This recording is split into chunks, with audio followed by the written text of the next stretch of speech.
Plus two പഠിക്കുന്നവരോ repeat ചെയ്തിരിക്കുന്നവരൊക്കെയാണെങ്കിൽ ചിലപ്പോൾ നിങ്ങൾക്ക് video ഉപയോഗപ്പെട്ടേക്കും. ഇന്ന് നമ്മൾ സംസാരിക്കാൻ പോകുന്നത് യുകെയിലത്തെ കോവൻട്രി എന്ന് പറയുന്ന ഒരു യൂണിവേഴ്സിറ്റി, അത്യാവശ്യം നല്ലൊരു യൂണിവേഴ്സിറ്റിയാണ്. QS റാങ്ക് നോക്കുകയാണെങ്കിൽ 500-നടുത്ത്, അതായത് 558ഒക്കെയാണ് അതിന്റെ എക്സാക്ട് യൂണിവേഴ്സിറ്റി QS റാങ്കിങ് വരുന്നത്. അത്തരത്തിലുള്ള ഒരു യൂണിവേഴ്സിറ്റി ഇന്ത്യയിൽ അവരുടെ ക്യാമ്പസ് 2026 മുതൽ പ്രവർത്തനം ആരംഭിക്കാൻ പോവുകയാണ്.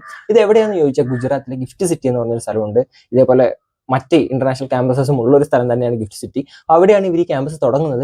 ഈ വർഷം മുതലാണ്, അതായത് 2026 മുതലാണ് ഇവർ ഈ സംഭവം തുടങ്ങാൻ പോകുന്നത്. ഫസ്റ്റ് ഇയറിൽ അവർ 2 അണ്ടർ ഗ്രാജുവേറ്റ് കോഴ്സുകളാണ് പ്രൊവൈഡ് ചെയ്യുന്നത്. ഏതൊക്കെയാണെന്ന് ചോദിച്ചാൽ ബിസിനസ് ആൻഡ് ഫൈനാൻസിംഗ് എന്ന് പറയുന്ന ഒരു കോഴ്സും അതുപോലെ തന്നെ ഇന്റർനാഷണൽ ബിസിനസ് മാനേജ്മെന്റ് എന്ന് പറയുന്ന ഒരു കോഴ്സും. ഇത്തരത്തിൽ 2 കോഴ്സുകൾ വെച്ചിട്ടാണ് അവർ ക്യാമ്പസ് തുടങ്ങുന്നത്. പിന്നെ ഇത് ഇപ്പോൾ ഒരു ഇനീഷ്യൽ സ്റ്റേജിലാണ്, അതുകൊണ്ട് അതിന്റെ ബാക്കിയുള്ള ഭയങ്കരമായിട്ട് ഡീറ്റെയിൽസ് സംഭവങ്ങളൊന്നും വന്നിട്ടില്ല.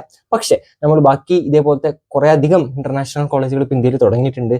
കഴിഞ്ഞ വർഷം തുടങ്ങിയിട്ടുണ്ട്, അതിന്റെ മുമ്പത്തെ വർഷം ചിലത് തുടങ്ങിയിട്ടുണ്ട്. അപ്പോൾ അവിടെയൊക്കെ നമ്മൾ കണ്ട ഒരു ട്രെൻഡ് എന്താണെന്ന് വെച്ചാൽ, നിങ്ങൾ ആദ്യത്തെ വർഷം ആയതുകൊണ്ട് അവർ ആളുകളെ ആകർഷിക്കാൻ വേണ്ടിയിട്ട് കുറച്ച് സ്കോളർഷിപ്സ് ഒക്കെ കൊടുക്കാനുള്ള ചാൻസ് നല്ല രീതിക്കുണ്ട്. നിങ്ങൾക്ക് ഇതിൽ താല്പര്യം ഉണ്ടെങ്കിൽ പറഞ്ഞ മാതിരി അവരുടെ വെബ്സൈറ്റിൽ നിങ്ങളൊരു ഇൻട്രസ്റ്റ് രജിസ്റ്റർ ചെയ്യാനുള്ള ഒരു സംഭവം ഉണ്ട്. നിങ്ങൾ അത് പോയി ചെയ്യുക. ഈ കോഴ്സുകൾ ഇത്രയാണ്, ബാക്കിയുള്ള കാര്യങ്ങളൊന്നും ഫീസോ എലിജിബിലിറ്റി ക്രൈറ്റീരിയോ സംഭവങ്ങളോ ഒന്നും ഇതുവരെ വന്നിട്ടില്ല. But most probably it will be similar to the other ones. Like വേറെയും കോളേജസ് നേരത്തെ പറഞ്ഞല്ലോ, ഇപ്പോൾ ഓസ്ട്രേലിയയിലത്തെയും അമേരിക്കയിലത്തെയും അതുപോലെ തന്നെ UK കുറെ കോളേജ് ഓൾറെഡി വന്നിട്ടുണ്ട്. അപ്പോൾ അവരുടെ തന്നെ ഒരു പ്രൊസീജിയർ ആയിരിക്കും ഇവരും ഫോളോ ചെയ്യുന്നത്. നമ്മൾ ഇതിനെ കുറിച്ച് ഡീറ്റെയിൽ ആയിട്ട് മുമ്പത്തെ വീഡിയോയിൽ സംസാരിച്ചിട്ടുണ്ട്. പക്ഷേ ബേസിക്കലി പറയുകയാണെങ്കിൽ IELTS പോലെയുള്ള ഇംഗ്ലീഷ് പ്രൊഫഷ്യൻസി ടെസ്റ്റുകളുടെ ആവശ്യം ഉണ്ടാവില്ല. നിങ്ങൾക്ക് ഇപ്പോൾ എന്താ പറയുക, സാധാരണ ബോർഡിൽ നിങ്ങളുടെ ബോർഡ് എക്സാംസിൽ ഇംഗ്ലീഷിൽ ഒരു 70% അല്ലെങ്കിൽ 75% മാർക്സ് വേണമെന്നുണ്ടാവും. അതുപോലെ തന്നെ ഇപ്പോൾ ഒരു സ്റ്റേറ്റ്മെന്റ് ഓഫ് പേർപ്പസ്, അതായത് എന്തുകൊണ്ട് നിങ്ങൾ ഈ കോഴ്സിന് ജോയിൻ ചെയ്യുന്നു എന്ന് പറഞ്ഞ സംഭവം ഉണ്ടാവും. അത് ഈ പുറത്തെ യൂണിവേഴ്സിറ്റിയുടെ ഒരു കൾച്ചറാണ്, അല്ലാതെ വേറെ എൻട്രൻസ് എക്സാം സംഭവങ്ങളൊന്നും ഉണ്ടാവില്ല. പിന്നെ എന്താ പറയുക, ഇതേപോലെ +2 മാർക്കും അതുമായിരിക്കും മെയിനായിട്ട് ഉണ്ടാവുക. പിന്നെ മെയിനായിട്ട് വരുന്ന വേറൊരു സംഭവം എന്ന് വെച്ചാൽ നമ്മുടെ ഫീസാണ് അല്ലേ.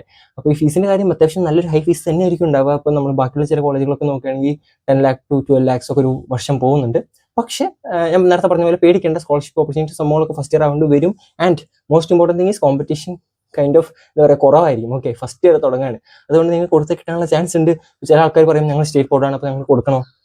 നോ. നിങ്ങളിപ്പോൾ ഇതിന് മുമ്പ് വന്ന ചില കോളേജുകൾക്ക് സ്പെസിഫിക്കലി അവരുടെ വെബ്സൈറ്റിൽ മെൻഷൻ ചെയ്തിട്ടുണ്ട് സ്റ്റേറ്റ് ബോർഡ് സ്റ്റുഡൻസും എന്നുള്ള സംഭവം. അതായത് അതൊന്നും ഒരു വിഷയമല്ല. നിങ്ങൾക്ക് താല്പര്യം തോന്നുന്നുണ്ടെങ്കിൽ കൊടുത്തു നോക്കുക. കാരണം നിങ്ങൾ ഒരു പക്ഷേ 3 വർഷം കഴിഞ്ഞ് നിങ്ങൾ എന്താ പറയുക പാസ് ഔട്ട് ആവുന്ന സമയത്ത് അത്യാവശ്യം ഒരു ബ്രാൻഡ് അവിടെ ബിൽഡ് ചെയ്തിട്ടുണ്ടാവും. ഈ ക്യാമ്പസും പറയുന്നത് നിങ്ങളിപ്പോൾ എന്താ പറയുക ഭാവിയിൽ ഇപ്പോൾ മാസ്റ്റേഴ്സ് ഒക്കെ പുറത്ത് പോയിട്ട് ചെയ്യാൻ ആഗ്രഹിക്കുന്ന ആളുകളൊക്കെ ആണെങ്കിൽ this will definitely support you.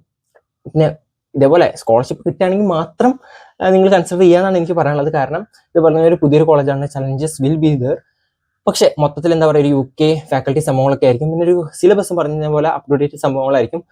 പിന്നെ പറഞ്ഞ പോലെ അവർ തുടങ്ങുകയാണ്, അതുകൊണ്ട് അവർ പരമാവധി പുഷ് ചെയ്തിട്ട് ഇതിന്റെ ഗ്രാജുവേറ്റ്സിന് എന്താ പറയുക, ഇവിടുന്ന് പുറത്തിറങ്ങുന്ന പിള്ളേരെ രക്ഷപ്പെടുത്താനും അവർ ശ്രമിക്കും എന്നാണ് നമ്മൾ ഇതുവരെ കണ്ട ഒരു ട്രെൻഡ്. ഡെഫിനറ്റ്ലി ഇൻട്രസ്റ്റ് ഉണ്ടെങ്കിൽ ചെക്ക് ഇറ്റ് ഔട്ട്. ഞാൻ അതിന്റെ ഒഫീഷ്യൽ ലിങ്ക് സംഭവങ്ങളൊക്കെ ഡിസ്ക്രിപ്ഷൻ ബോക്സിൽ കൊടുക്കുന്നുണ്ട്.